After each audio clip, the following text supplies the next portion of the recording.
with it at this point. Yo. Thank you for joining us on first show of the week here at the Logistics Lounge. Hope everyone is doing mighty fine. We've got a good show lined up for you as always. I don't even know why I say it anymore. Every one of our shows are good. We got someone that you all have seen plenty of times, but we've never got to talk to the man behind the moniker. And that's what we're going to do today. We got John Cantera, the double broker bounty hunter.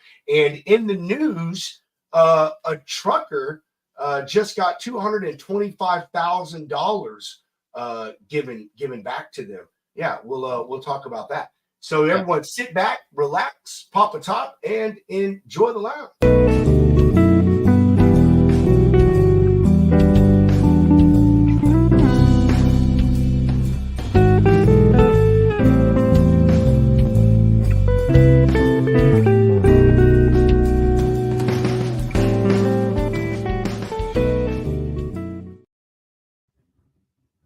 Mr. Howard, how you doing? I'm doing good, Mr. Potato. How about yourself? Dude, I am all right. Where are you at? Are you over at your mom's crib? I am, dude. She's down in Florida, like the dumbest time in the world to go. But yeah, just do a little house sitting, watching the dogs. It's a little change of scenery. But, your mom is so funny. Your mom is always fucking gone, bro. I've like we're friends on Facebook. Your mom is all over the place, dude. She is. Her and her boyfriend Hank, man, they get all over. But it's cool though. It's cool. They have a good time. But yeah, had to love it though, dude. One of the busiest days I've had this month already, and the dogs in the background. There's beep, beep, beep, beep, beep, beep, beep, beep. But it breaks it up though, man. Good time to do some cold calling when you got little dogs in the background. People like that. Gives them a little distraction. So I'm sure they do. I'd hang up on your ass quicker than nothing. Nah, dude, I'll call you right back. Oh man, that's good to hear, man. That's really good to hear, dude. How's your day been, brother, man? Dude, it's been good. Ironically, I want to touch on the fact that your mom is in Florida right now because Kat was telling me last night about this momfluencer or whatever the fuck they call him. Anyway, dude, she and her family are in Florida right now in Orlando to go to Disney. And like people are all online like trolling this lady, like, what is fucking wrong with you? Like, how disconnected can you be? There is literally a hurricane coming, and she was posting videos yesterday, like, we made it, we're in our hotel. Yeah, just because it's the magical kingdom doesn't mean it's magically hurricane proof, all right? I know, man. It was so funny, man. So it's funny that your mom is down there too, man. Oh, I was talking shit the entire. I was like, y'all are freaking retarded. Like, don't do that. Like, there's a hurricane coming. You don't know where it's going. Like, yeah, each their own. If anything, we'll do a little segment on Woodfin goes to save his mom. Yeah, right. Oh man. But my day was good, dude. I had a day full of VA appointments. So yeah, went to the VA twice, or not twice. Went to the VA and had an appointment, and then had another video appointment, and am onboarding a new customer right now. I am really hoping that their fucking credit is killer, because man, well, they want to do net 60 terms. So, I mean, that's dude, to ask something like that, especially now, I mean, you better have stellar A1 900,000 credit score or something. You know what I mean? So hope she does, because dude, I've only been talking to the lady for like 3 days, and she's probably sent me, I don't know, 8 or 10 lanes to quote just in the last 36 hours. So she's obviously got the freight, man, and they're in like the medical supply field. So I'm hoping that they have good credit because of that shit. You know what I mean? So yeah, dude, that'd be great, man. Give me a new customer. I love working with like medical things. I got 2 pharmaceutical customers, and I've done medical supplies before. Like they're just good people. They're those customers that, dude, they just want their stuff moved. You know what I mean? Like, they just want to know the truck's going to be there. It's going to be a good driver. You're going to offer good service, and the things are going to get to where it needs to get immediately. You know what I mean? So, but other than that, hey, just another day, man. You know what I mean? So, oh yeah, dude. Lovely. let's go get this sponsor love out of the way, and we'll do a quick news segment and bring on Mr. Cantera. So, Freight Validate, hey, we have had so many shows here in the lounge about fighting fraud and all the different companies that do it. And everyone's got their own take on it, and everyone does it their own way. But we think the way our friend Mr. Dale Prax is going about it is absolutely incredible. Also, right now, they have partnered with My Carrier Portal and are being integrated with them. So for all you people out there that use My Carrier Portal, you now are able to integrate with Freight Validate and better vet your carriers from the start when you're on board and not have to pay for any additional services. So Freight Validate, dude. Can't wait to Broken Carrier Summit till we can be there with Odell, man. Yeah.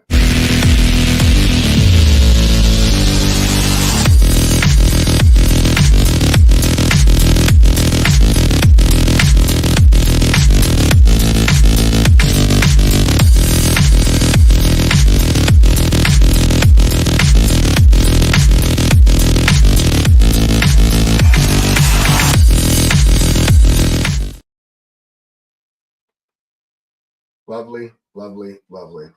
Beautiful. Yes, it is. All the time, every day. I mean, you don't even have you don't even have to have a discount code. You know what I mean? It's just it's awesomeness all the fucking time.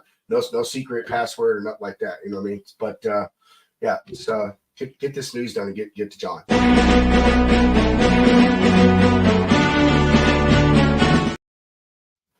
All right. This is something else that we reported on a while back.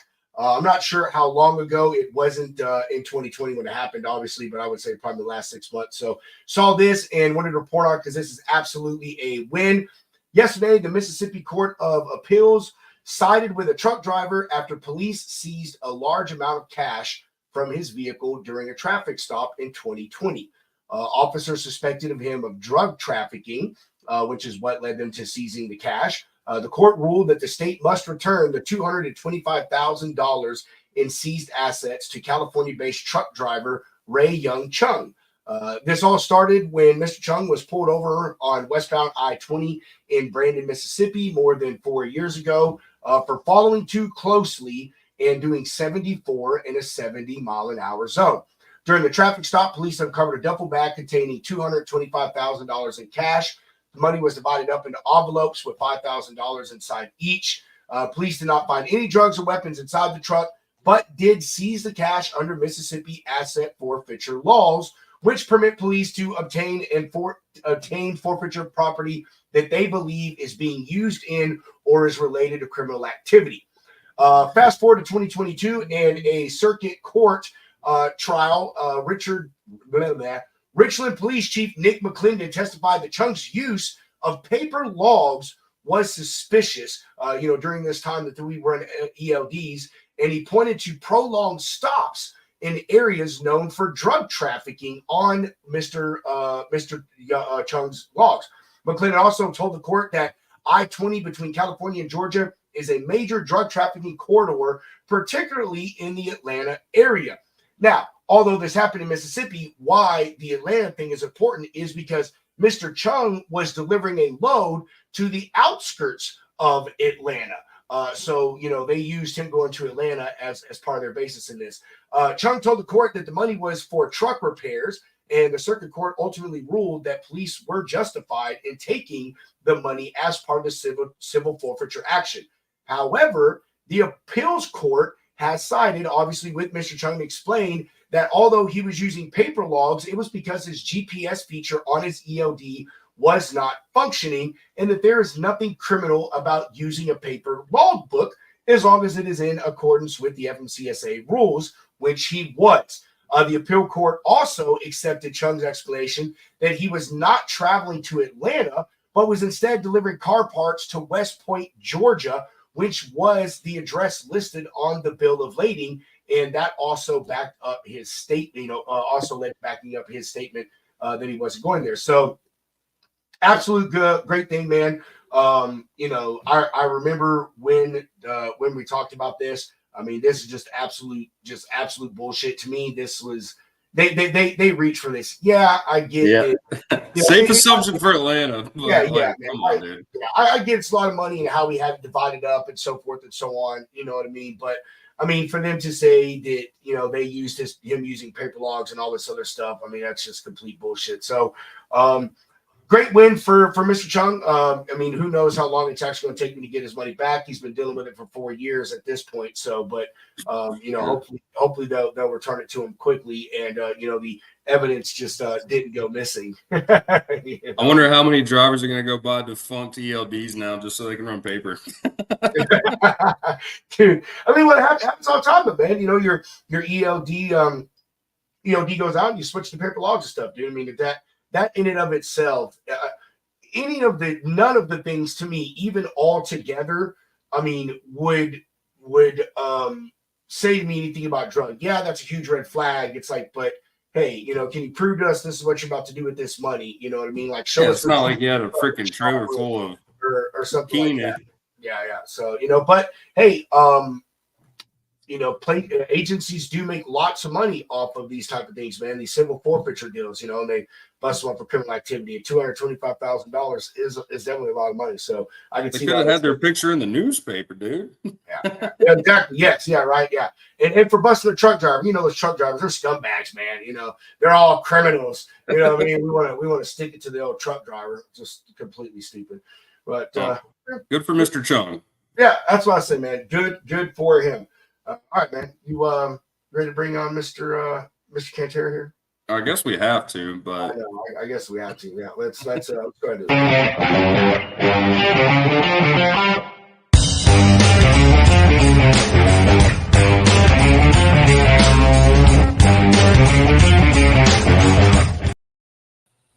John, you're a golfer. Yeah. Did you like my perfect form there? I did. I have to admit, though, I'm one of those guys when I go to hit the ball, especially off the tee, it goes about 50 yards straight and 200 yards to the right. So you definitely don't be standing anywhere other than directly in front of me whenever I tee off. That's the only safe place is in front of me. Anywhere else is a challenge. Hell yeah. Yeah, no, golf is my least favorite sport. I could probably hit it 400 yards backwards somehow, but never straight, dude. Never straight. I'm right there with you. And then I turn all the way to the left, and then boom, best shot I've ever hit in my life. Hit a house. I've been there. I lost my father 20 years ago. And before he passed, he gave me his clubs. And in his clubs was one of those first generation Big Bertha drivers. It was a Big Bertha Warbird. Big Berthas, yep. And it's the first time I'd ever swung one of them. And I took it to the driving range about 3 years after he passed. And I started swinging. I swung that club, I shit you not, 5 times. And 4 of the 5 times, that ball was straight, true, long, beautiful. I could not wait to get out to the golf course with that club. The 5th time, the head of the club went as far as the ball. I've got the shaft of that club sitting in a shadow box. Right now in my storage locker because I live in a rental now. It's in a shadow box with a brass plate on the bottom that says he said there were still a few good swings left in it, which is exactly awesome, what he told me when he gave me the clubs. So, but yeah, no, I enjoy it whenever I get the chance. I broke my foot about 5 years ago, so I haven't been able to play much. But I'd love to get back out there and play some more. Absolutely. Well, John, it's great to have you on the show, man. We obviously know you. Most of the people watching here should know you. But for those that don't, who is John Cantera, and how did you get to where you are today as the double broker bounty hunter? Oh, I've been in logistics and supply chain for 25 plus years now. I started off in the military like Pedro, but I was in the chair force, and I will openly admit the fact that I sat behind a desk. In fact, I tell people that I flew D7s. Pedro, you know what that is, right? A D7? No, I don't. It's a desk with 7 drawers. But I was a logistics officer. I got out after about 10 years of active duty service, and I got into warehousing. I went to work for like Pier 1 and a couple other retail distribution outlets in the Savannah, Georgia area. Did some time working at the ports, running private port facilities. That was a blast. I got into running chassis. I was the logistics manager for the South Atlantic Chassis Pool for a while. Not my favorite job, but I've done it. And then after getting pumped and dumped for the fourth or fifth time, I finally got into trucking and started my own trucking company. Unfortunately, COVID killed me, went under, and then I've been working as a contract dispatcher ever since. So while doing that, leading into your question, I started seeing the patterns of the double brokering going on, 3-4 years ago. And my carriers and I decided, you know what, we really can't do anything about these scammers. Their operations are far too big, but we can at least take a bite out of them. So my carriers and I decided we're going to go ahead and start booking loads with the brokers that we know double broker their loads and are skimming off the top, taking a good $400, $500, $600 off the top of every load. So we started booking all those loads intentionally. And then as we pick them up, we contact the real broker, let them know what's going on, get the scammer cut out of the deal. And we made an extra $500, $600. We started calling them bounties, and my carriers started calling me the double broker bounty hunter. And that term has stuck. So I've been fighting these scammers for the last 3 years commercially. And my operations have evolved as they have. Nowadays, Axel, that's my side gig, dude. That's my side gig, and you're not. Stop, man! Stop. My wife doesn't even know about that, so don't bring that up. You heard it here first, ladies and gentlemen. I'm not going to dance for you today, though. We'll have to wait until Matt's for that one. You also heard that here first. He has to do it now. It's on the internet. We know the perfect karaoke bar with a corner stage in downtown Louisville where we think you could get away with this. I just got to find the breakaway pants. I just got to find my breakaway pants. They're somewhere in the storage locker. Assuming they still fit. But anyway, I've got as they've evolved, I've evolved, and now I've got a commercial collections license with the state of Florida, as well as a bond, so that I can help carriers collect on scammed loads when they don't get paid at all from these scammers. So it's been a fun ride. It's almost a full-time job fighting these guys, as well as the full-time job dispatching, as well as it's a full-time job doing a lot of consulting work on fraud prevention that I also do. So absolutely. Fun times. Well, dude, I can't believe that's the first time. Me personally, I don't know about Pedro. You might have told him, but never knew where the double broker bounty hunter name came from. That's pretty freaking. That's funny, dude. Because Pedro and I actually had talked about when we first started the show doing a double broker prank call segment, like you're talking about, like purposefully booking loads with these double brokers and just to get them out of the way. But that's awesome, dude. So let's talk about let's take it back a little bit. So you got in the Air Force. Did you do any logistical work in the Air Force, or? I was a logistics officer. Back then, it was officially known as logistics plans. That's the for those who are in the Air Force or other military service. My AFSC was 21G, and they ended up merging all of the logistics disciplines on the officer side to make a super logistician back in 2002, and they called it logistics readiness, which became 21R. I about did that, man, after I graduated, but never pulled the trigger on it. But yeah, logistics readiness officers, dude, pretty freaking cool job. Well, when did you get out of college? 2017.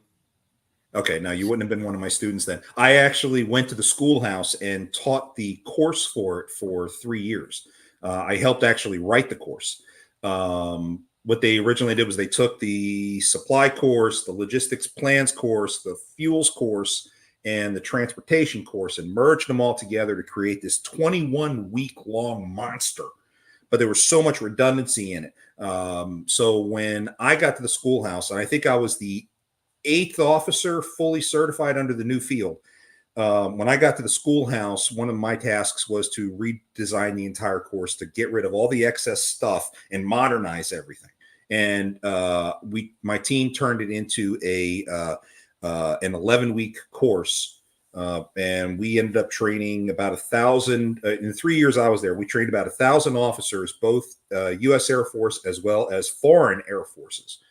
I've had a couple of Venezuelan Air Force officers, Egyptian, Croatian, a couple others. So you got any crazy stories from those guys? Because when I went to school for logistics, and my first 2 professors were also in the Air Force, and one of them, their skipper, this guy always had a little chew in his lip, and freaking every Friday he'd walk in with a water bottle full of vodka and sweet tea, but he'd be like, "Oh, don't tell anybody." But he told me this one time, this Russian plane came landing at whatever base he was at, or I don't know, he was overseas somewhere, and he said the tail dropped down, and this pilot walked out with a bottle of vodka, wearing a Speedo, and like all of his boys went out there and like got all these Russian dudes on the ground at gunpoint just to fuck with them, but.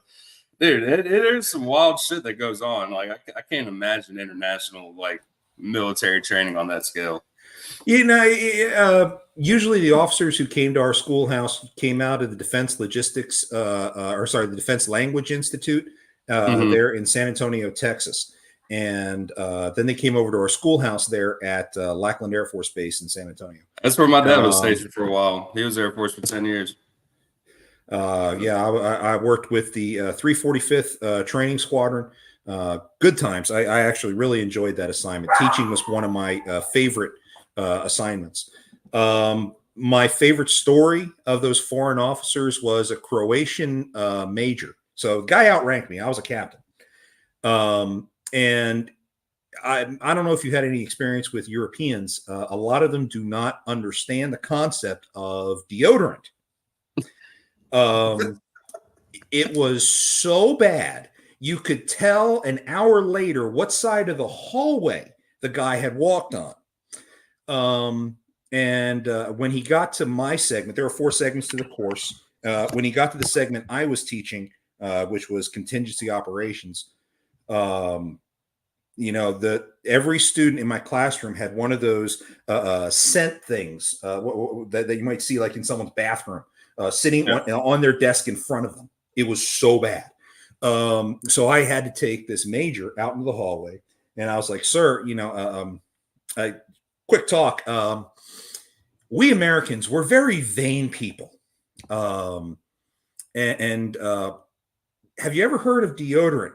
He's like, I use cologne. And I'm like, no, not cologne. And I point under my arms. He's like, I don't like how it feels. I'm like, with all due respect, sir, for the good of the classroom, can you handle that for the next few weeks? And he said, well, you ask nicely, Captain. I'll do that for you.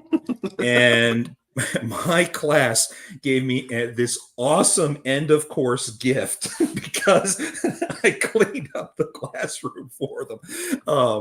The guy was a great guy. He really was. But trying to deal with other cultures was always the biggest challenge. But I think I handled it gracefully. At least I know my students loved me for it. But I mean, that's still hilarious. Awesome. You had to tell a grown man, a major in a foreign military, hey, you're the stinky kid in class. We need to work on this. Well, it's about cultures. You go to Asia, half the people in Asia smell like garlic. You especially like in Korea, you can smell the garlic coming out of their pores. You ever go onto a Korean air flight? I mean, it just smacks you in the face when you walk aboard the plane.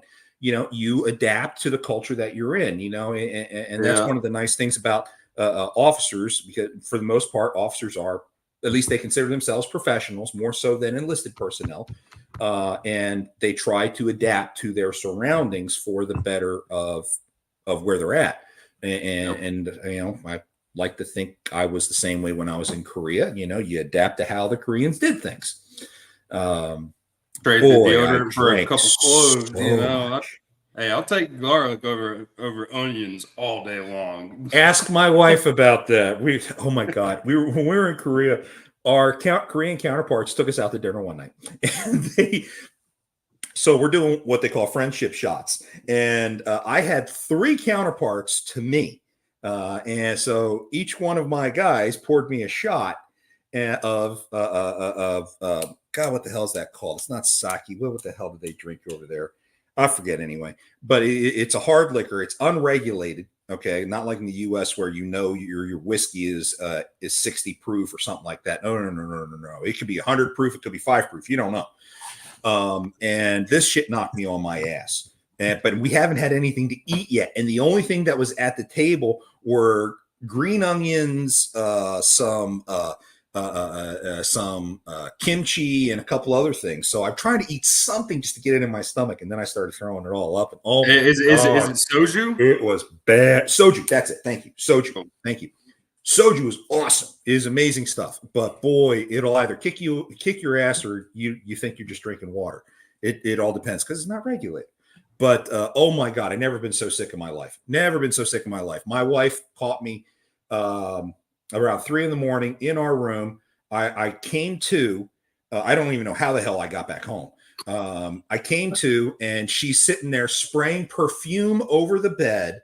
And as soon as she saw my eyes moving, she tries to pick me up and drag me into the shower. But all I was doing is smearing the smell all over. It was rough, man. Oh my God, I've never been so sick in my life. Oh, anyway, that's good times. So, how did you go from that, and what?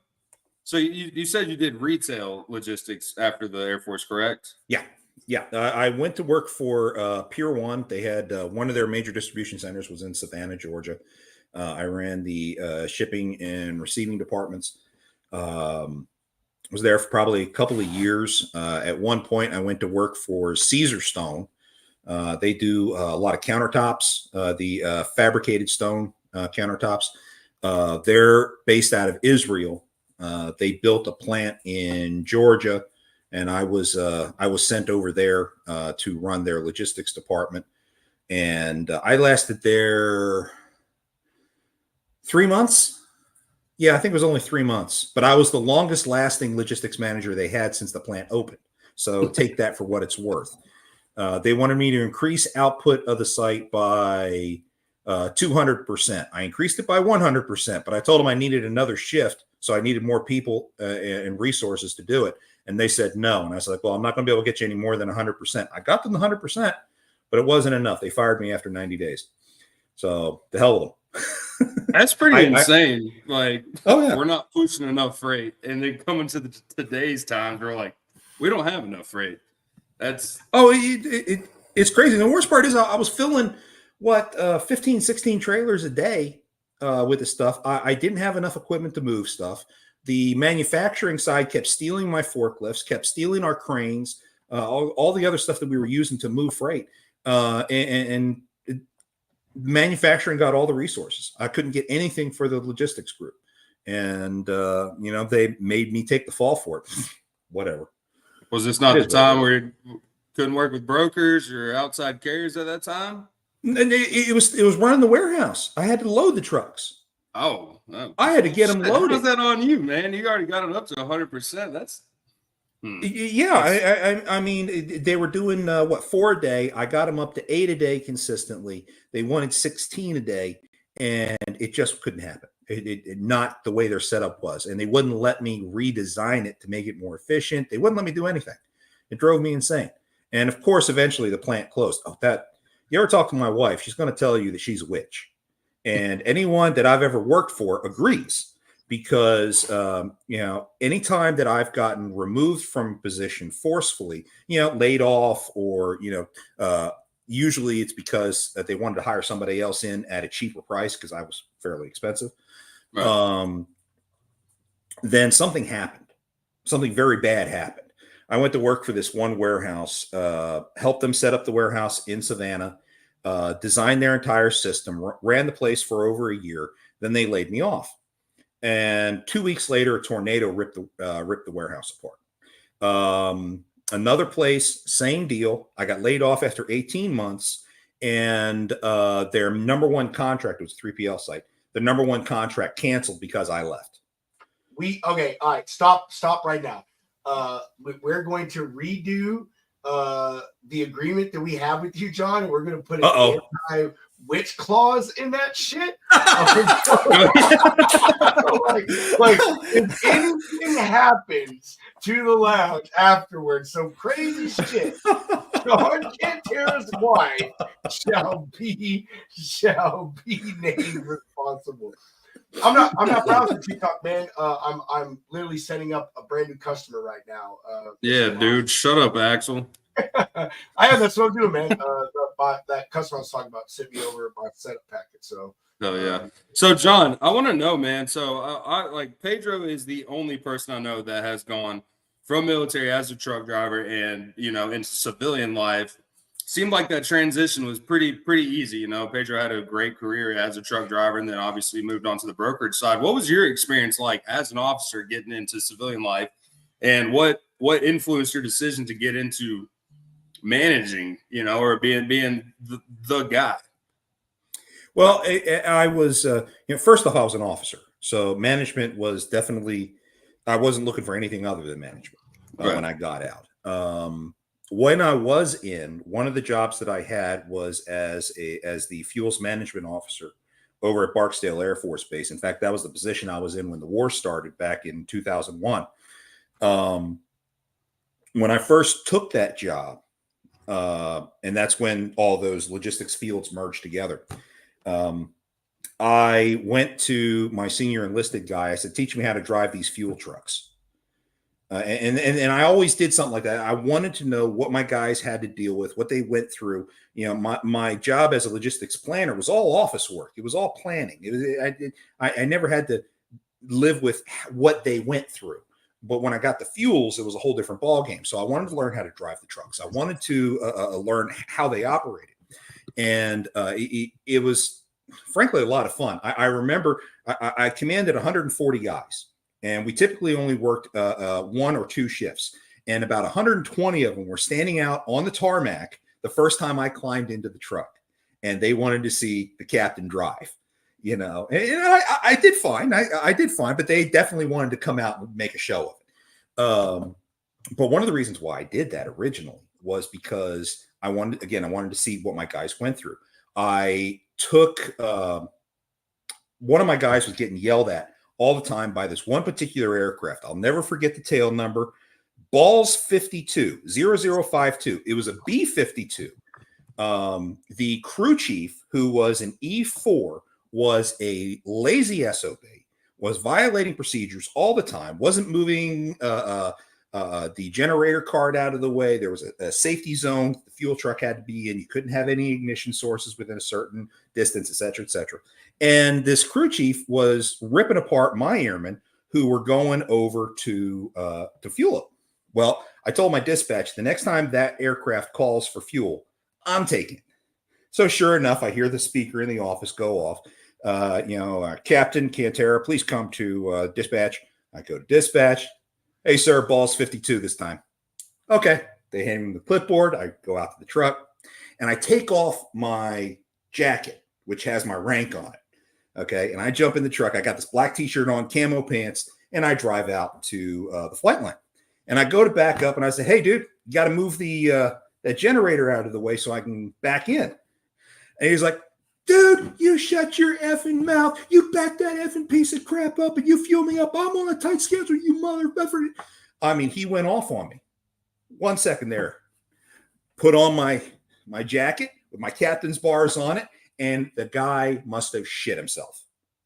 I mean, he had no freaking idea what was going on. He's like, oh. All of a sudden, Eagle Super, who is the E9 in charge of the flight line for the maintenance group, He came driving out in his truck saying, "What's going on over here?" He sees the bars and he's like, "Sir, is everything okay?" And I looked at the airman. "Everything's fine now, Eagle Super. Thank you so much for your help." And got aircraft fueled up and got it on its way.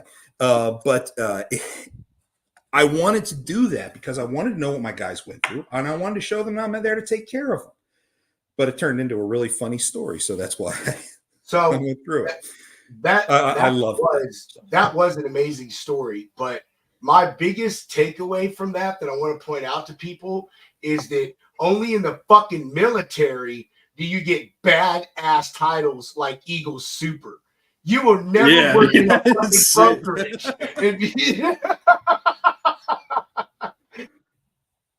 All your other countries can keep. Y'all can keep Supreme Leader. We got Eagle Supers over here.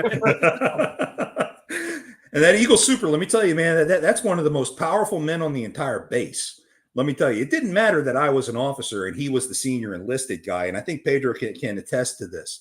That E9, that senior enlisted guy, definitely has more political power than a freaking captain every day of the week. Sometimes he has more power than a colonel.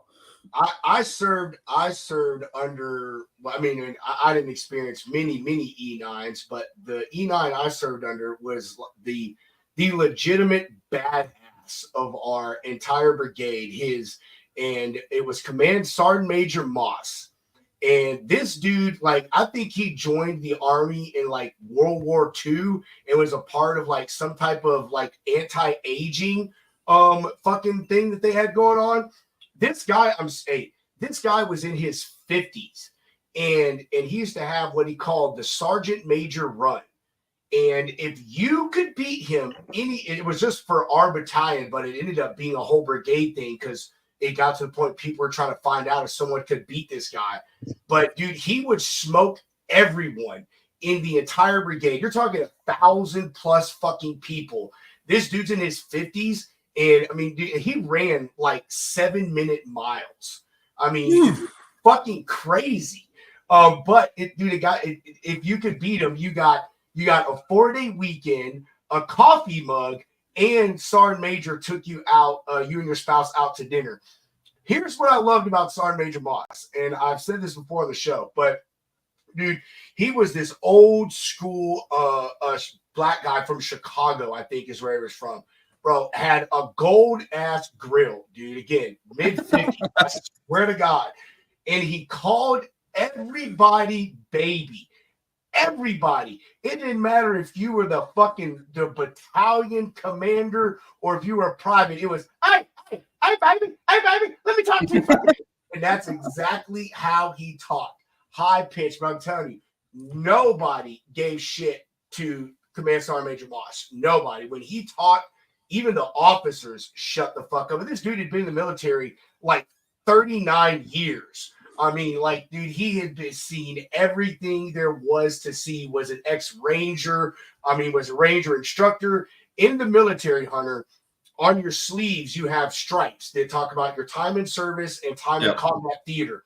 This guy had so many stripes, he couldn't add any more. It was as long as regulation would allow. Holy shit, dude. Yeah, I got my dad's fatigues, like Air Force patch. It's about, halfway down his bicep, but like, man, holy shit, dude. He was boss, bro. He was boss. And you're right. E9s, I don't know what it is about an E9, man. Like, you're right, John. They can Gangster, man. Some of the baddest men on planet Earth sounds like.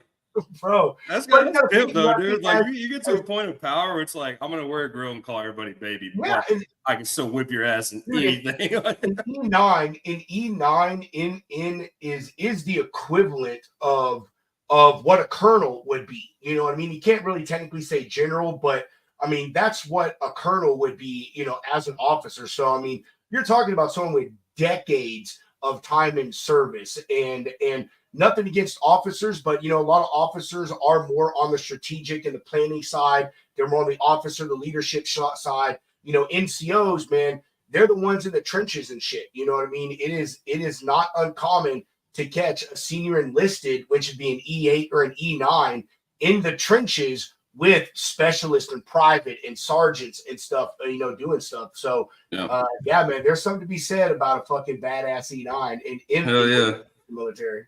Well, hey, John, before we get on to the next one, did you enlist or did you go OTC? Actually, I did ROTC. You can OTC is definitely one option, but you have to usually be enlisted to go to OTC. And actually in the Air Force we call it OTS, Officer Training School. OTS, that's it. That's it. But when I was in college, I was at the University of Delaware. I was a member of Detachment 128, Air Force ROTC, and in between your sophomore and junior year, you go to basic, and your basic is at a special school. It's usually about 6 weeks long. I went to Tyndall Air Force Base here in the Florida Panhandle out of Panama City. It wasn't Camp Tyndall, as most people called it. It was more like Club Tyndall because it was, Florida Panhandle. It was actually kind of nice. It was hot, but it was nice. And when you graduate college, you're commissioned the day you're graduated. So, it was pretty cool. In fact, I was commissioned by then Delaware Governor Mike Castle, who was a captain in the U.S. Navy. He commissioned my entire class as lieutenants. Did you ever do any time in MacDill? No, I've always had MacDill on my dream sheet. I always wanted to go work for CENTCOM. That's Central Command. They're responsible for the Middle East, but I never had the opportunity. I wound up in the Pacific for any overseas work that I've done. Otherwise, I was mostly stateside. I loved my time in the military, but I never got to go any place that I wanted to go ever. That dream sheet, it's like the guys who do the personnel. Dream sheet is bullshit. Oh, dude, my buddy's in the Space Force now, dude, and he filled out his dream sheet, and he ended up in Denver, but dude, he spent 3 years at whatever bases in Mississippi, and he was the most miserable man on planet Earth. He's like, when you fill the dream sheet out, it's like you were automatically blacklisted from those bases, and you can never go there. I would have killed to go to Italy, Germany. Germany, bro. That was top. Dude, top of my fucking dream sheet was Germany. But I never wound up in freaking Europe. Always wanted to go to Europe. Never wound up. Hey, it might be a good thing, dude. I had a buddy that was in the Army, dude. He was a PT in the Army and or EMT. I don't know. He did medical shit, and he put in for Germany, and they sent him to Hungary for 2 years. And dude, that is bumfuck East European. He's like, dude, it's rainy, cloudy every day. There's not shit to do. But at least Hungary is close. Germany, Hungary's close. You can hop on a train and make your way out into Germany. Shit. All right. Well, we need to set up another show, Pedro. This remind I'd like to do a military logistics type show. Maybe we can get some military people on here. Do we have any Navy guys? Do we have any Navy guys in our little group here? I know Dale Prax was a Marine. He's a fucking. We don't like seamen around here, dude. Kid. No, I don't know, man. I got a couple buddies that are in the military. I got a couple buddies that are in the Navy. One of my buddies actually was an engineer on a nuclear sub. He'd go out 6 months at a time, and I haven't talked to him in a while, but that would be interesting. There you go. We can have Axel come on. Axel would come on, but he would have to act like a professional. And act like an adult, and he can come. Axel would be the first person we make sign a contract before they come on the show. Axel's not a contract, exactly. All right, so let's get back to John here. So, John, you did your time in the retail and a couple things, and one thing that kind of piques my mind, and I want to know, your time in Savannah, is that what you got? Is that what got you into working at the ports? Yeah, I had a lot of friends who had worked the ports. And I wanted to try to transition it because, shit, you guys see what happened with the ILA strike and how much these guys freaking make. They make a fortune. Of course, when you're management, you're not with the ILA. So, that dream went away very quickly. But I got really tired over at Pier 1. I was there for a few years. and I felt I was getting dicked over on promotions and whatnot. So I started throwing my resume out there, and there was a guy I met, Greg Hutchison. He worked for Metro Ports, who invited me to come and interview with him to run a private bulk facility in Savannah. I'd never worked in maritime before in my life. So when I got there, I'm like, oh my God, what the hell am I getting myself into? And I was hired on the spot. What he wanted something that was completely different, a completely different approach to take what was a backwoods old Southern sheriff style facility and modernize it and turn it into something professional. And my cat's about to walk onto my keyboard here, so I got to be very careful. So he hired me. I came in, I started working on cleaning the place up. You know, the other managers, they've been there for 25, 30 years, ended up firing them because they were as corrupt as, well, Southern sheriffs. No offense to Southern sheriffs who may actually be watching here, who are actually legitimate people, but these guys were as crooked as the day was long. You know, I got the place cleaned up, was there for 4 years, took a place that hadn't turned a profit in almost 30 years, and I made it profitable my last 3 years there. And then got laid off when my boss moved on to a new position. So his replacement considered me one of my former boss's, one of his guys, and she's threatened by you. That happened everywhere I went. If my boss moved on to something else, I was gone within 2 months. Every single time, without fail. Without fail. And what happened to that facility when they cut me loose was the dock that the ships came across started to crumble, and the webbing in the steel pilings underneath the dock started to collapse about a month after I left. Bro, okay, all right. Listen, I'm serious as fuck. We are redoing this. There is an this is the first thing ever that has an anti-fucking spell. Hey, it happens, man. I know the pain, John. I know the pain, dude. They had to close down the dock for 3 months to repair the dock, and then the new grain export equipment that I had designed to put in there got installed, and the grain customers went away because I had left. What the company didn't notice was I spent a great deal of my time coordinating between the railroad, the steamship lines, and the pilots for the Savannah Harbor to time it so that when the train full of grain arrived out of Illinois, I had a ship sitting on the dock waiting to receive it. And then the facility that we were getting all the grain from in Illinois, they launched another train every 24 hours. So we had 24 hours to empty a 150 car unit train, swap it out, which took 5 hours by itself, and then go ahead and start unloading the other train onto the ship. Holy shit! So you were coordinating the rail, the ships. Holy, dude, that is that is an insane amount of work, dude. That is so. Back when I was there, we were running. What class ship was it? We had the Caribbean bulkers, and we had the it wasn't the post Panamax ships, Supramax. Supermax container or cargo ships, and they cost upwards of $25,000 a day if they are sitting there idle. Yeah, dude. So demurrage was a beast. So if a ship remained idle, I got hit with a claim. And the 4 years that I was there, I never had a claim, and that's because of all the coordination that I did. But my people never saw that coordination. All they saw was, oh shit, John's sitting in the fucking office. He's probably sitting there watching movies, just shows and shit, up, you know, pulling his putt or whatever. And then but everything's working like clockwork.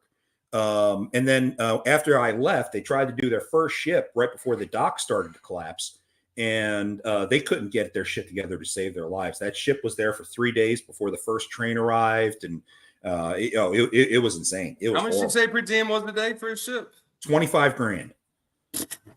My God, dude, that's nuts. Like, and people don't think about that, man. Like, anybody that tries to get into drayage, dude, I tell them, I'm like, you need to study before you hop in that, because per diem, man, or the merge, like, that's hundreds of dollars a day, and then after a certain day, it goes way up, dude. People, they don't play around. But No, the no. coordination, dude, that's huge. That's major. And man, it all comes down to it, though, dude. Phone calls and just talking to people, they really can't coordinate. But shit just doesn't fall out of the sky. Like, it doesn't just happen.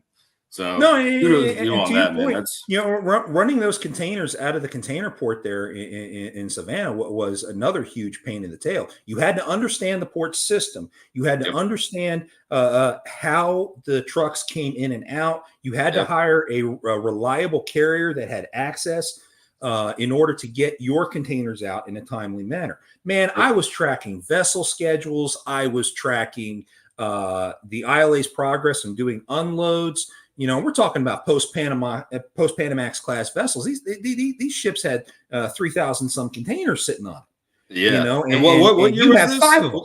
What years were you This doing this? was 2014.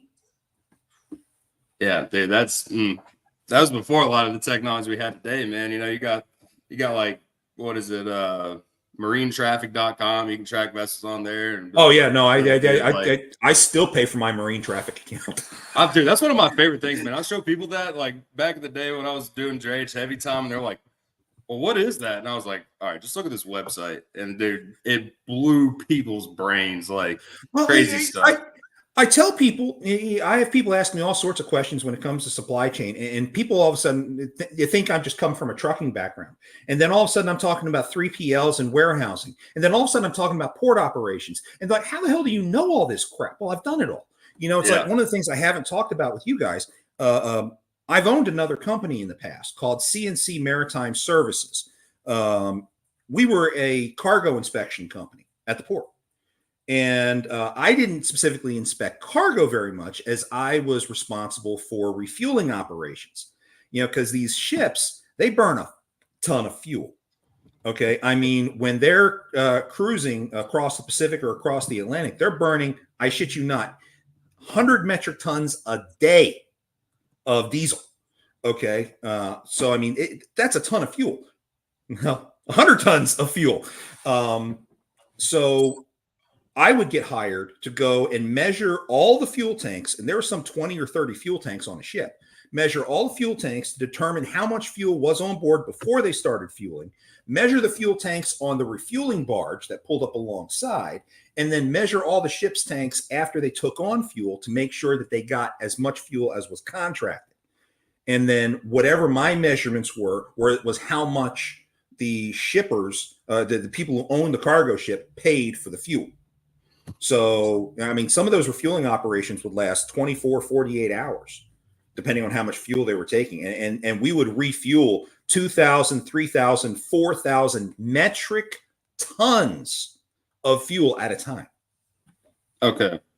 This is leading up into the grandest question of all time, because your background is fucking blowing my mind. So where does the trucking company come into play in all this? Trucking company came in around 2017, 2018, somewhere around there. I had been pumped and dumped from a few warehouses at this point. And pump and dump means, I mean, in Savannah, huge freaking port city. And everyone who did 3PL services from across the country wanted to put a warehouse in Savannah at that time.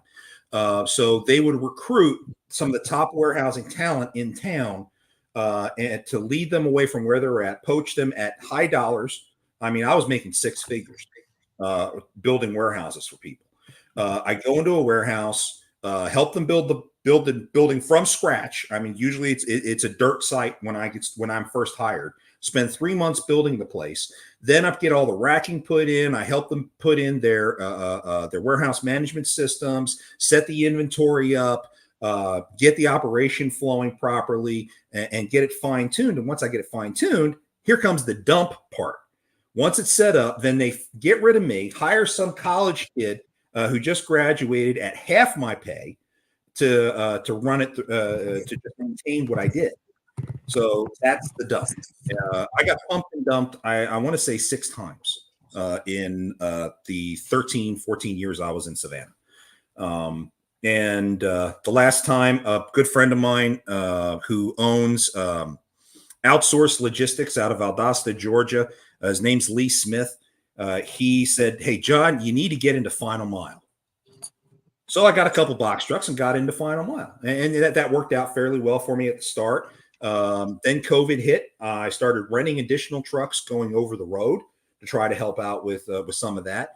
But then I made a couple very bad business decisions, and wound up with almost $500,000 in debt, closed the doors, got sued into oblivion, still probably owe well over 150 grand, and still paying off court settlements, so it is what it is. But I went into dispatching when I lost my trucking company because I needed something just to bridge the gap. But I've been doing it for almost 5 years. And I'm not going to say I love dispatching. I get very frustrated dispatching, but I'm good at it. And it's helped me to develop the things that I do enjoy doing, like the fraud fighting, helping carriers deal with different kinds of things. I very much enjoy that aspect of the job. I wish I could do that full time, but I don't make anywhere near enough to do that full time. Not yet. Opportunities do abound. I've had a couple recent job offers, but we won't talk about. We've been told. Well, dude, this is like, dude, this is why I freaking love logistics, man. Like, what a story. And it is like, it's just tried and true, man. You can get beat up all day long, and the real ones that care about it stick with it, dude. Because I'm with you, John. Like, dude, I've been pumped and dumped on jobs left and right, especially post COVID. Like, it's tricky, man. People pick you out on LinkedIn, wherever it may be, and they're like, "Hey, do this for us." Okay, and then 2 months later, it's just, well, this just wasn't the right idea, yada yada. It's like, dude, nothing happens instantly. But you know what? Hey, you go get a bartender's job, which, prove me wrong, I think a bartender is the true final mile carrier for alcohol, okay? Because he gets it from the keg and delivers it to the consumer. I'm going to do a whole bit on that, man. Like, what does that BOL look like? I mean, I'm going to need a POD. Oh, the credit card receipt. I'm not paying that. I'm not paying that invoice, man. I've done that too, by the way. I've done that too. Actually, I wasn't a bartender. I was a bouncer when I was in college. That's how I paid for college. I actually never had a student loan. I've got a master's degree. Never got a student loan. I paid for it all myself. My parents were not very wealthy, so I worked my way through college. So now we get to add a B. It's the double broker bouncer bounty hunter. Double broker bouncer bounty hunter. Double broker bouncer bounty hunter. Let's go. For anyone who knows Delaware, where I'm from, very much, you may have heard of the Stone Balloon. I loved that bar. It doesn't exist anymore, I'm sorry to say. But they were a concert venue. So a lot of the popular acts that you know of from the 70s, 80s, and 90s, when they were either up and coming or winding down their careers, they played at the Balloon. We had seating. Well, it wasn't seating. We had capacity for about 6,000 people, and it was a college town. And I did personal security for a lot of the acts that came through there. I did Run DMC. I did Meatloaf. I did De La Soul, George Clinton, Bare Naked Ladies. I met a lot of these bands. Let's test the theory. John. Now that you were gone from there, is that place still in business, or did anything bad happen to it after I left of my own volition there. So they continued to thrive. They continued to thrive for another 20 some odd years before they finally closed. Okay, so moral of the story: because the owner got too old. Don't Don't fire John. fire Just John, yeah. let him leave on his own accord. Don't Oh, fire God. John. That's right. You That's make crazy. John quit. So, John, the double broker bounty hunter, man, what's going on in the world of what you do? What are some of the big things that you're seeing? What are some of the advancements that, you know, people like you and Dale Prax are making in this industry to combat these double brokers? Because I working asset based now, I don't get to see the ground level of how bad double brokering still is. But what are some of the things that you're doing, and some of the brighter light at the end of the tunnel things that you're seeing? It's every day, and I don't see any light. To be perfectly frank, you mentioned Dale Prax. Love the man; he's a fantastic guy, and the work that he does with his company is so invaluable. He sees things from a different perspective than I do. He's a broker. So that's one different perspective, but his freight validate program also generates another perspective. I'm coming at it from a carrier perspective and a dispatch perspective. So we see different angles of the same problem. So it usually takes a lot of coordination between folks like Dale Prax and myself and a couple others that are out there fighting fraud to really put together a comprehensive picture of the overall scam that exists in these various rings. So from my side, from a carrier side, I'm always looking at things as they hit the load boards. I'm seeing the scams where a broker's being impersonated to haul Amazon freight. I'm seeing early on, I was identifying the brokers who were double brokering things, and I was looking for all of their loads so that I can book them and poach them, But today it's about trying to help carriers recover money because these guys are stealing all the money from the carriers instead of paying them less than they're worth. They're paying now nothing. So these carriers, when they reach out to me looking for help, it's because they haven't got paid at all. They were expecting a payday of like $6,000 or something, and they got nothing. No. So I'm in a position now where I can help them get something to help cover their costs at least. Normally when I help a carrier do a recovery, most of the time it's an Amazon load. I've done so many damn Amazon. Where's Josh at? Where's Josh? Josh, we need you. I want to sit down and interview Josh one day whenever his NDA expires with Amazon. Oh, dude, we got plans and have a long talk with him because most of what I'm dealing with today involves Amazon because there are probably only about a dozen people in the country that have direct access to Amazon claims to be able to help these carriers get paid. I actually have two other collections companies who subcontract their Amazon claims to me because I have that direct access to Amazon claims. And it took me a year to get it. You said how many people have access to Amazon claims? It seems like it's only maybe about a dozen. Why? Like it's very secretive. Have you ever tried calling Amazon? Have you ever been able to get a human being? I've steered clear from them for a long time, dude. They don't answer phones. They don't answer emails. They don't have people, man. It's like Uber, dude. Exactly. So you have to know exactly who to reach out to get it. I got involved in a case that lasted almost a year, dealing with a cargo for Amazon that the carrier ended up putting in storage because it was a double brokered load. They knew it was double brokered, but they had no reasonable assurance that they were going to get paid. So then they hired me to help them with the collection side. And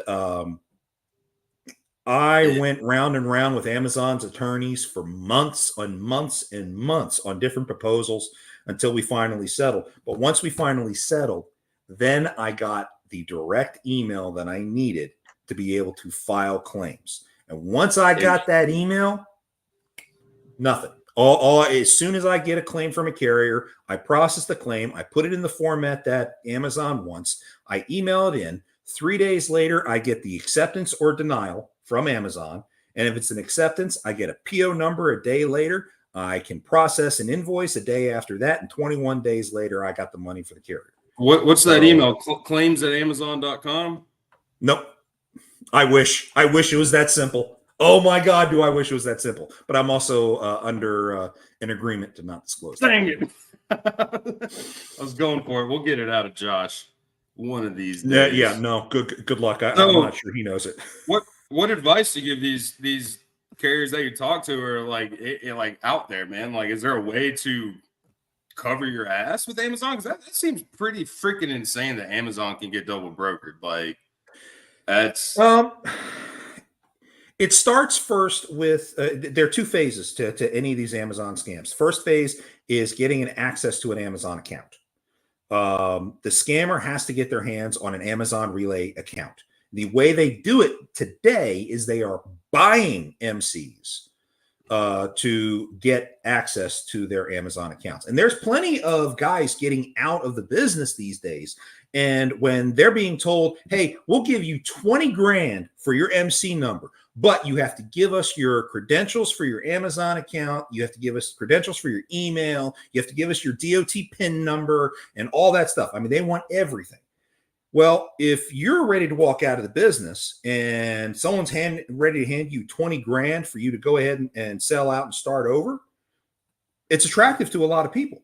Well, these scammers, once they get their hands on that account, the next step is they do the phishing attacks with the brokers. And they try to find the young guy just out of college who's his young, first dumb, and hungry, read, looking and for he gets load that number email. one. He gets that first email that sits there and says, hey, we need to validate your credentials with DAT. So click this link and enter your credentials. And boom, the scammer's now got access to their DAT account. Once he's got the DAT account, he then books, I kid you not, 200 loads off of the Amazon Relay app. 200. And then within a couple of minutes, all 200 of those loads are reposted on DAT. And some carrier is going to get suckered in because the rates for it are probably 50% above standard. Okay, so the carrier thinks they've hit the jackpot. And of course, these are new carriers. They don't know any better. They don't have the experience. So they think, oh, I hit the jackpot. And they book the load and they end up hauling that Amazon trailer from California to Georgia, wherever the hell it's going, thinking they're making $7-8 grand to do it. But at the end of the day, Amazon's only going to pay you half of it. It is insane how that plays out. So my advice to new carriers is, first and foremost, if it's too good to be true, then it's probably a scam. Especially when the rates are more than 10% above market. Be skeptical. Absolutely, positively be skeptical. Once you go in and you put in that access code to be able to get that trailer out of that Amazon yard, you're stuck with that freaking trailer until you deliver it. So that you have to call them out before you go pick up that trailer, or you're going to be stuck with it. And wouldn't it be easier just to sign up with Amazon Relay as a carrier and get those loads direct? I'd be a little skeptical as a carrier if I saw Amazon on DAT. Oh, well, you don't see it as Amazon. You see it as Suntech, or you see it as Online Freight Services, or you see it as any other reputable broker, because these brokers are getting hacked. The brokers are getting hacked. It's a two-pronged attack against the broker. Because now this goes to my advice with brokers. Brokers who are getting attacked with this, first, you're going to have a denial of service attack, meaning when they start impersonating you and post all these loads, you're going to get flooded with phone calls. So many calls over the course of the day, you can't even call back out to your customer because you got so many calls coming in. Okay. Once that finally settles down, the next shoe falls. All the loads that actually do get picked up, all the invoices from those carriers will start flowing into that broker. Brokers, like AP department's like, these aren't our loads. Hello, Mr. Carrier. Sorry, we're not paying this. This isn't our load. What do you mean, you mother? You know, carriers are going to get upset. So that's the second attack. You get a bunch of very angry carriers who find out they're not going to get paid. So whenever I see these loads pop up, the first thing I do is I call the broker's corporate line. I don't call the phone number that's on the listing. I don't send the email to the email that's on the listing. I call the corporate market, or the corporate office. And then I say, hey, look, This is the account that's being hacked. This is the phone number and email that's associated with that account. So that's the one you need to target and get the password changed, first and foremost. Secondly, contact your AP folks and let them know that when they start getting bad invoices, here's my contact information. I've got a commercial collections license. Have those carriers call me. I'll help them collect. And I may get one or two carriers calling me after that. But hey, it's something. It helps. It helps pay the bills, keeps the lights on at my place. And I can get a couple carriers paid. The thing is that most of these carriers, they don't know I exist. They don't know there are others like me who exist.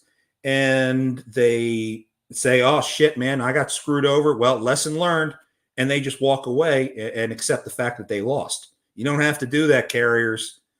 If you haul the load and you have the pen and ink BOL to prove it, you deserve, by law, to be paid. Even if that means the broker had to pay a second time, you deserve to get paid. You may not get paid what that fake rate confirmation said, but you do deserve to be paid. Call me. Boom. Freaking John Cantera. I tell Pedro this every time I talk to him after he talks to you, and I learn about you a lot since you joined the media group. Like, you might be the world's most interesting man in logistics. Oh, no. I don't have my Dos Equis in front of me, okay? You are Dos Equis, man. It's funny you say that. My wife used to say that about her great uncle. The guy looked like the Dos Equis guy, who's the most interesting man in the world. He looked like him. He was a 82nd Airborne in World War II, invasion of Normandy, won a Silver Star. He owned 2 B-25 Mitchell aircraft, World War II bombers, medium bombers. He used one of those bombers to fly people trying to escape out of Cuba during the Cuba issues and the Cuban Missile Crisis. He was smuggling people out of Cuba on those planes. He met Castro in Havana before all the trouble started, and Castro signed his passport at a casino in Havana. So when he got captured by Cuban federales after landing on a highway once to pick up a load of people, he showed his passport to federales who had and it showed Castro's signature on there. So he was let go, but they confiscated his plane. 5 years later, the family saw his plane at an airport in Miami, the exact tail number. The guy owned an Ocelot. He raced in the Daytona 500 back when Daytona 500 was on the beach in Daytona. I mean, that's the most interesting man in the world. Yeah, sorry. No, that's good, man. He might be, but your logistics story is fucking awesome, dude. Like, and just the things you've been doing, bro. Like, it is freaking cool. Like, anybody watching right now, if you haven't seen Stop the Scam talking about Carry 411 and John's bits on it, to be continued, pretty fucking amazing. Like, and I'll let you tell your story as it goes along. I know there's some things can't be said just yet, but like, dude, we need more Johns. We need more Johns. I'm sorry to say I'm one person. I'd love to be able to clone myself and do more for the industry. But unfortunately, I don't charge enough to hire more people like myself and train them. I don't make enough. It's not even about to get that, myself man. out of debt. I do what I do because I like what I do, and I like helping other people. That's what I'm saying. I mean, like, more people should take notice to that. Like, it's not, obviously we all need to make a paycheck at the end of the day, but like I said before, man, and everybody can agree with this. It's, you work in this industry, man. Logistics isn't like anything else that people do. It's like the backbone of the world. You have to care about it, and every single bit. So for you to go out there and be doing that on your own accord is fucking amazing, man. Like, do your part. It's funny you mentioned about how important logistics is. I was watching a a critique of one of my videos the other day on somebody else's show. I'm not going to name him because I don't want to. I don't want to offend anybody. And he sat there and he said that logistics, American logistics, is the largest industry in the world. Okay. At least I appreciate the fact that he considers logistics to be very important. But I do want to clarify, it is not. Okay. Finance, medical, those are bigger than logistics. Does logistics drive the economic machine? Abso-freaking-lutely. If anybody wanted to take our country down, you do it through the logistics network, which is what makes me wonder, knowing all that I know about the scams and the rings that operate, et cetera, which makes me wonder how much of this crap, because they are so well funded, is actually state sponsored. We'll throw that out there for the conspiracy theorists to guess and about that, see whether or not it's actually just organized crime or if it's actually a rogue nation trying to bring us down from the inside. I think it might be a mix of both. It could be. Who knows? But I mean, nobody's going to sue somebody over in freaking Ukraine, or maybe not Ukraine, but like, Serbia. Like, what are they going to do? Oh, got busted. Let's throw that one out, and here's the next MC number. The non-extradition treaty country. Who the hell's going to enforce U.S. laws on them? The worst part is these guys are making a freaking killing. Like on these Amazon loads, they sit there and they book 100, 200 loads at a time. Well, if all of those loads get picked up, they're getting paid some $3,000 on each of those loads. So you're looking at $500,000, $500,000 in one day that one scammer is making off of these things. Yeah. Of course, they can afford all the tech in the world to be able to get realistic email addresses, to get all the fanciest techniques that you can on trying to mask who you are and your IP address and all that good stuff, and buy authorities at $50,000-$60,000 a pop, and that's nothing for you because you're making $500,000 dude. Every time you do it. I think it's cargo theft annually adds up to about $4 billion, and then just scammers alone, I think they equate to like multiple millions of dollars a year. Like, man, that's, people just don't even talk about it. Like, it just happens.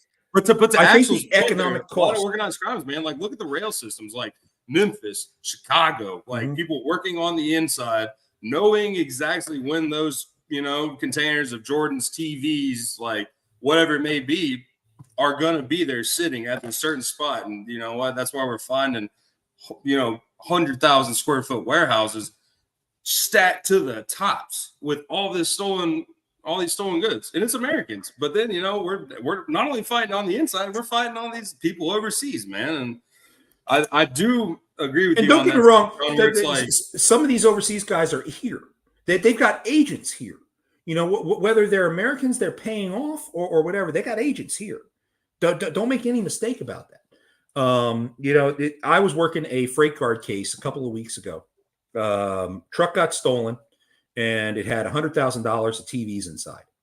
The carrier got hit with a freight card for failing to deal with a claim valued at $99,000. A single carrier, a one truck carrier, can't sit there and pay a $99,000 claim. His insurance company denied it and all this other crap because it wasn't in one of his trailers. The guy didn't have interchange coverage. So, there was absolutely nothing insurance wise that he could fall back on. And then you go back and you trace all the steps in between where this could have been caught that could have prevented all of this. And come to find out later that the guy double brokered it to be picked up. He had a friend pick it up.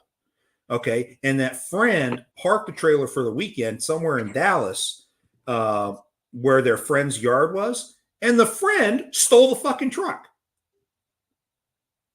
Now, whether or not that's an inside job, I couldn't tell you for sure. But as soon as I found out the guy ended up having his friend pick up the freight, because he told me over and over again he picked it up, I canceled it. I canceled his agreement right from the rip. I wasn't going to keep working that case. You don't get known as the double broker bounty hunter when you're trying to help out somebody who you found out double brokered. You know, what do you think that does to my reputation?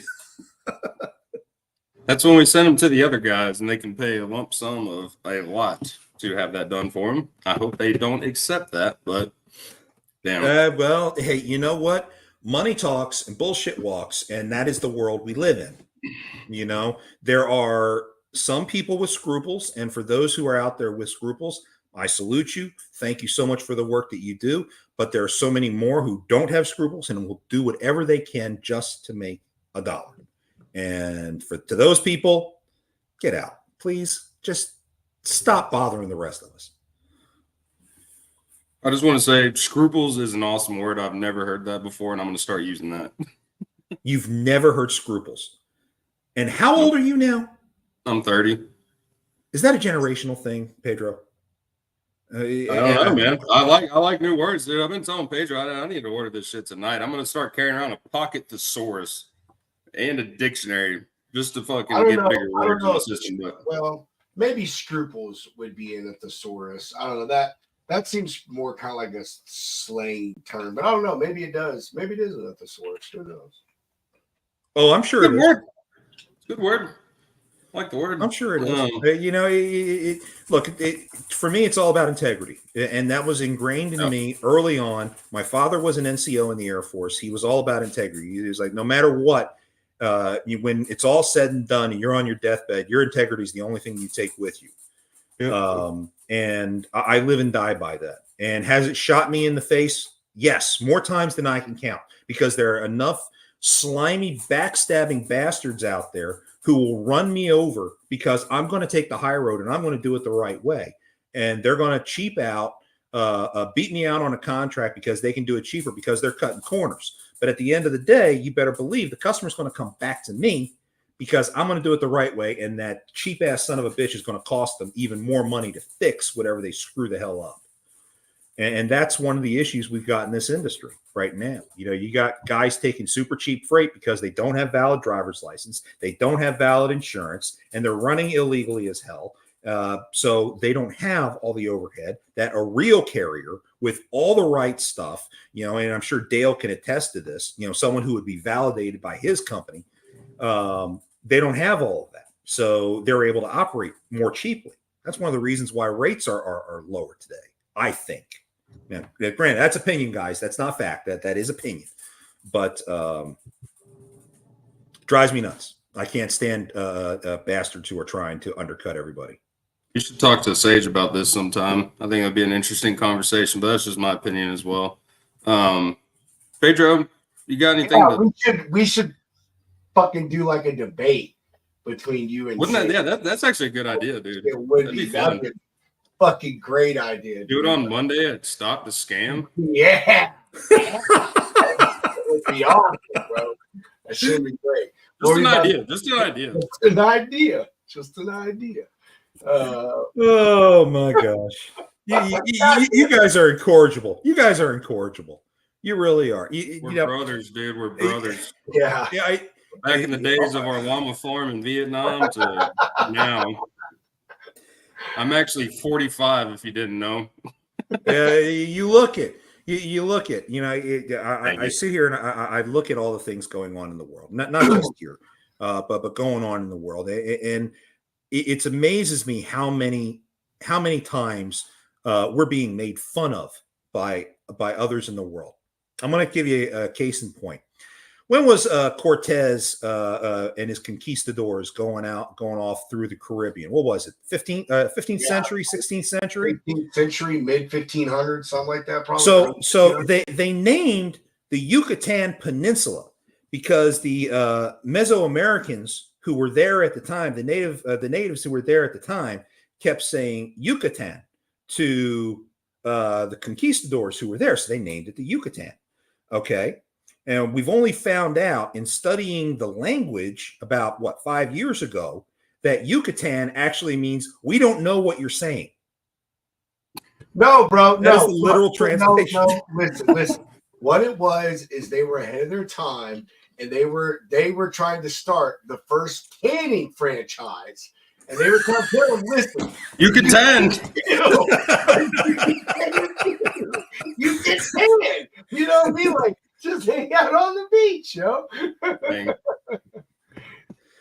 If I ever hit my millions, dude, I'm gonna start up a fucking tanning salon just to name it You Can Tan. You can tan. Yes. I don't care if it fails, dude, just to say I did it. Tomorrow you're going to go on the Secretary of State website and boom, someone just named something. Oh, yeah. Or just like a gas station with like one real crusty tanning bed in the back. Just like, you can tan. Wouldn't, but you can.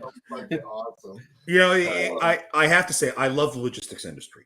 The differences, the different kinds of things you can do in this industry, the different things you can get involved in, is really what makes it good. It's also what perpetuates the whole idea that logistics is like the mafia. Once you're in, you never get out. I mean, it's like I talked to a broker before who went and got into insurance. What kind of insurance did he end up selling? He started selling commercial transportation insurance. Not tanning. I mean, shit. Huh? Not insurance for tanning companies? No. That's a hot industry. That might be number one. Tanning bed insurance. But I mean, once you get into logistics, you never get out. Yeah, it's a drug. It is a drug. It is. It is. I love it because it's constantly changing. I love it because I'm constantly learning. I love it because there's always something new, some new aspect of it I didn't know of before that I have the opportunity to get my hands into, which is one of the reasons why I get brokers, carriers, and shippers hiring me as a consultant, is because I've seen it from so many different sides. I can anticipate a lot of things that a lot of people cannot. You know, it's like I can tell you right now, the number one way to stop all, I would say 99.9% of the fraud in this industry right now is warehouses. Warehouses, the operators have got to get their asses off of the freaking forklifts and look at the side of the damn truck. If they freaking do that and make sure they're loading the right freaking truck, boom, most of the fraud that goes on in this country would disappear overnight. Okay, it is almost the silver bullet. I don't know if I want to put the fate of the industry in the hands of fucking lumpers, John. I certainly would not. I think lumpers are a scam. I am in the wrong freaking industry. Scam ever. We all want to unite. Let's all unite with lumpers. That is one thing we all can agree, John. Brokers and carriers, both shippers too. We hate fucking lumpers. Boo, lumpers. Oh my God. You know, if I didn't get into trucking, that's what I should have done. I should have started a lumper service. I would have made a freaking killing. I mean, we would have been doing hit pieces on you at this point, John. We wouldn't be friends. Yeah, I know. But I'm not a scumbag, so I would end up hating the industry. Okay, so I wouldn't stay in it long.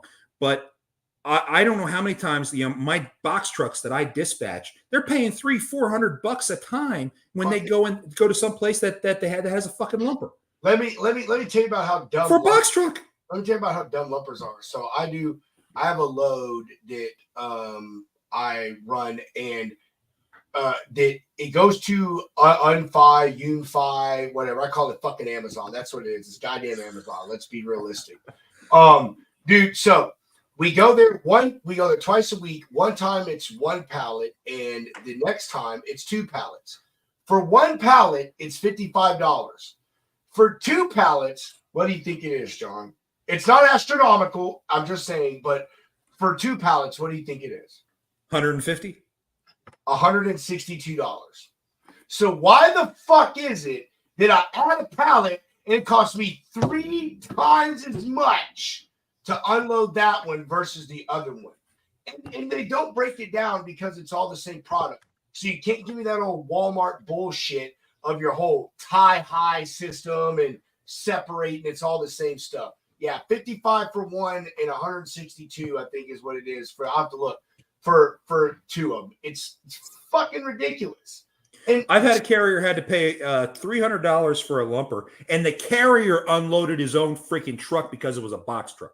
It's I'm telling you, I don't like lumpers. I do. I think lumpers are they're a fucking scourge. And I'm sorry if you're a lumper. I'm not talking shit about you. I know you're just doing your job, but I'm just saying the whole premise of a lumper is bullshit. And I get it. It's because the receiver, whatever, doesn't want to pay, out of pocket for labor and blah, blah, blah. But I don't give a shit. You guys are a fucking scam. A scam. 1,000%. And here's how I know it's a scam. I'm not going to say the name. I worked at a place that had lumpers. Come to find out, the lumper service was the cousin of the head of transportation for the area of this company. And his cousin had 3 fucking locations that he was in charge of doing the lumper at. Here's the fucked up part. Before that, the company employed, warehouse unloaders or whatever on their own. And he had went to a meeting at corporate and said, hey, I can save you guys money, blah, blah, blah, blah, blah. Here's someone I know. So, yeah, I'm telling you, I bet most of these lumpers can be tied to someone back in the company. It's a whole fucking scam. Boo lumpers. Of course it's incestuous. But, I mean, how they came about, I understand. The original intent behind it, as a logistics manager, I can see the attraction because you no longer have the liability on the labor. You no longer have to worry about the equipment because most of these lumper services bring in their own equipment. So they deal with the maintenance and all that stuff. So at that point, it becomes a value add for a 3PL, especially someone who's like dealing with Amazon or dealing with Walmart or something like that. I get it.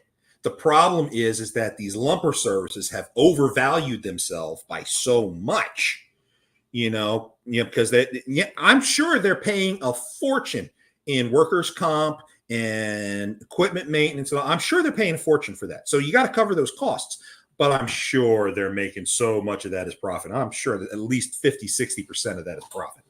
God. I agree, man. I agree. And Sage, I may be wrong. I don't claim to know everything. You can drop your knowledge.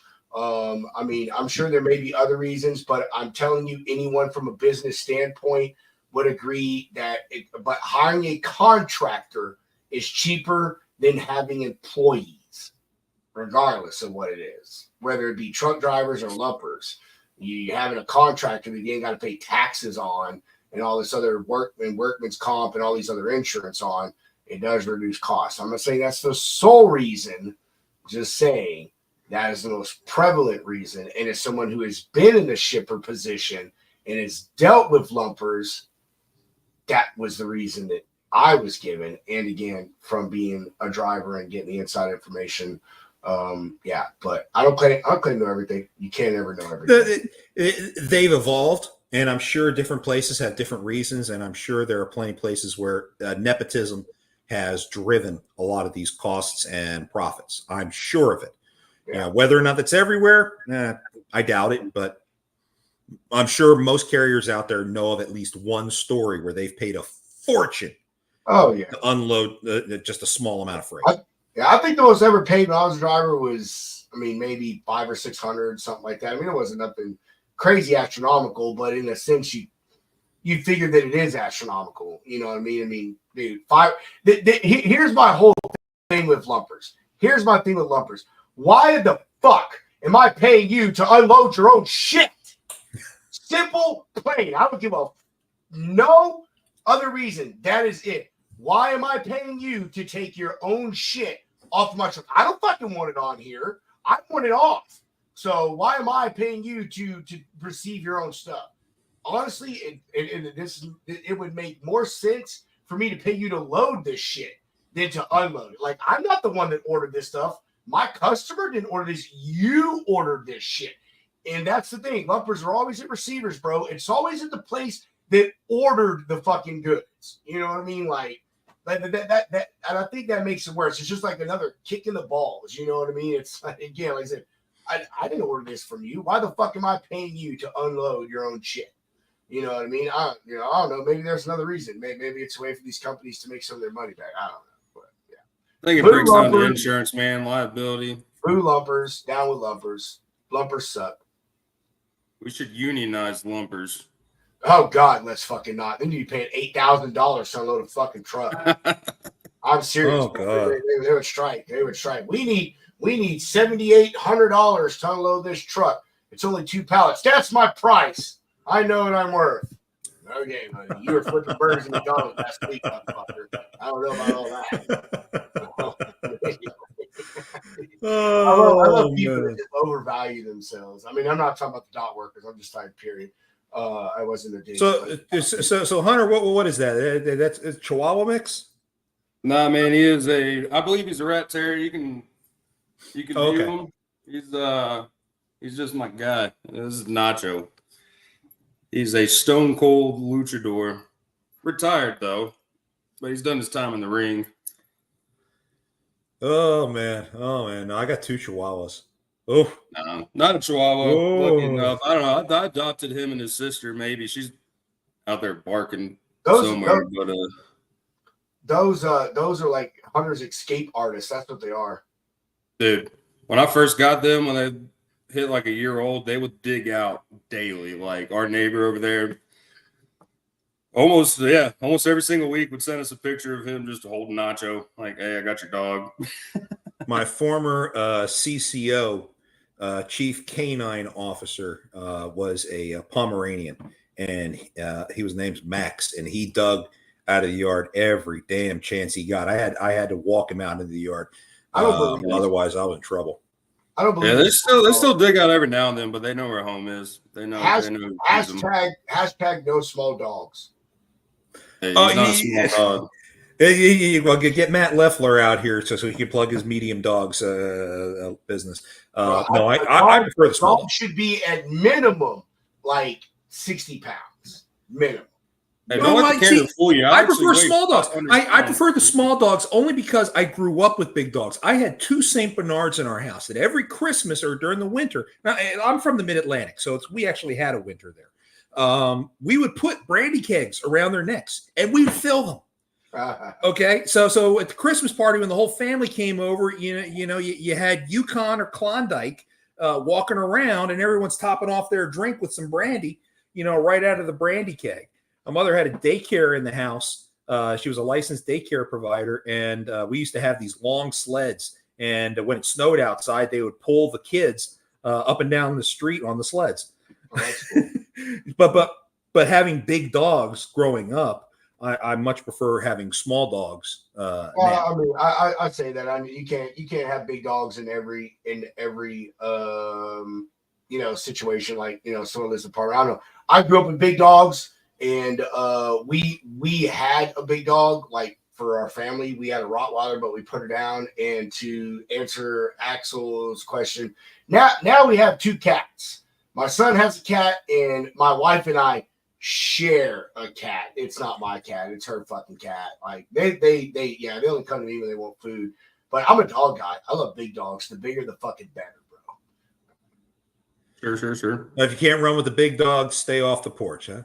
I don't get it. Like you said, I was just raised with them, dude. And I don't know. I'm a person that I'm utilitarian. Everything. Dogs are they're man's best friend, but they're also for protection and shit. And so whatever.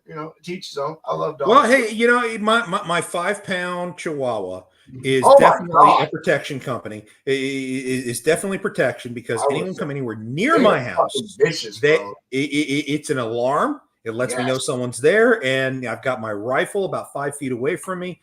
If it's somebody that's after me from all of my double broker bounty hunting shit, because I've kept a lot of money out of a lot of scammers, and I've had a lot of death threats in my day. I keep telling them, you know what? Just go ahead and schedule it with my secretary, and I'll be happy to meet you wherever. But someone rolls up in front of my house to come to take me out, they're going to get 2 to the chest and 1 to the head before they ever get out of the driver's seat. I know.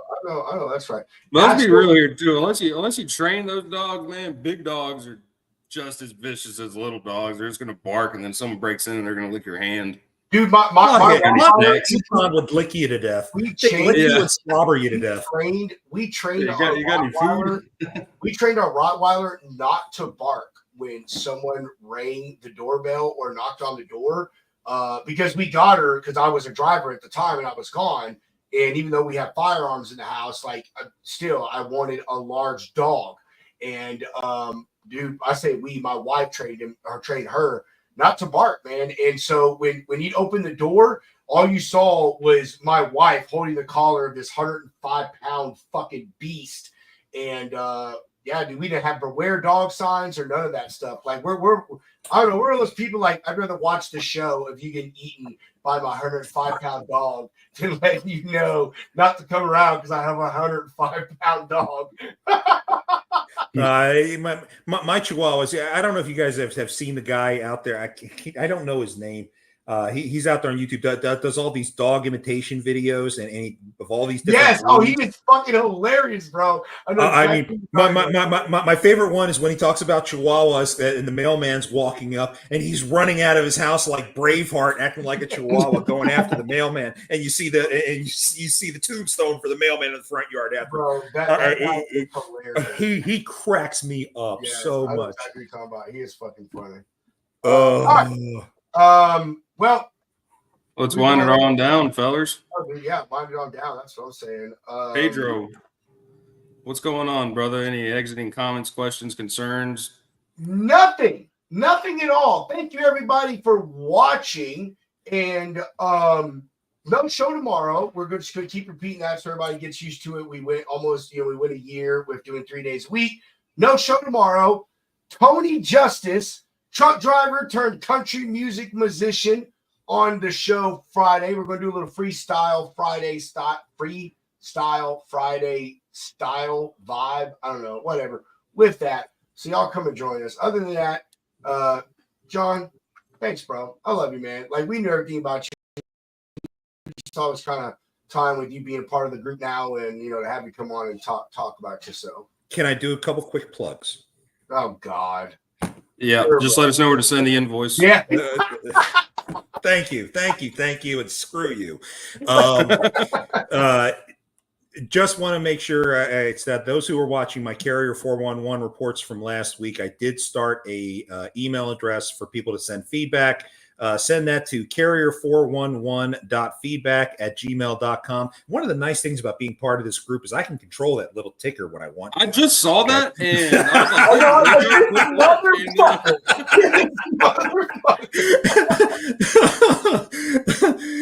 and of course, my show, Stop the Scam, appears live every Monday, 5 p.m. Central on all the Lounge Media Group social media outlets. So feel free to check me out. Please do. I may not be as entertaining as these guys. I'm more the serious guy, but it's always good information that we try to get out to everybody. Okay, I'm done hijacking your show. So you guys can go ahead and take it back. We're gonna put your ass back down to co-host. So yeah. You take your admin privilege away. Yeah, we got a bone to pick again for this one. Okay. Hold on a sec. Hold on a sec here. Okay, I got one more up my sleeve here.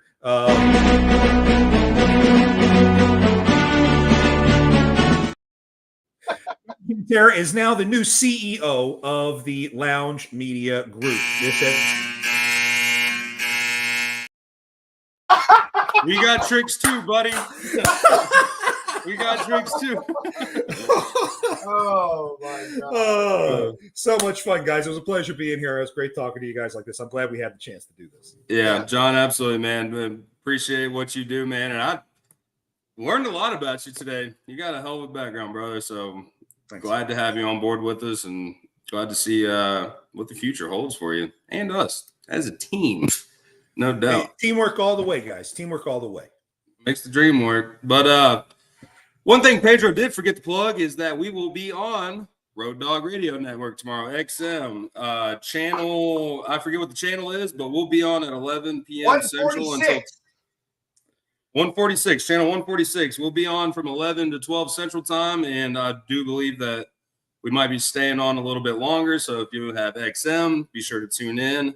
Like Pedro said, Friday we do have Tony Justice coming on, one of our buddies. It's it's gonna be a good time. So thank you everybody for tuning in. And if you haven't, check out Freight Validate. Mr. Dale Prax is the one heading that and doing some really good things in this industry alongside with John Cantera on the other side of it. But check it out.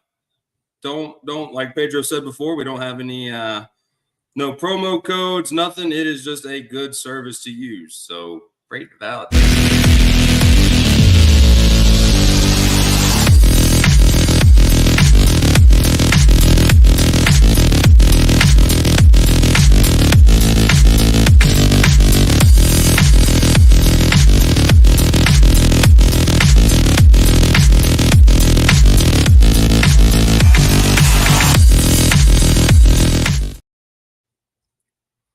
This is actually hilarious, and I have a good joke for it after the show, but oh my God. Axel, thanks for tuning in, brother.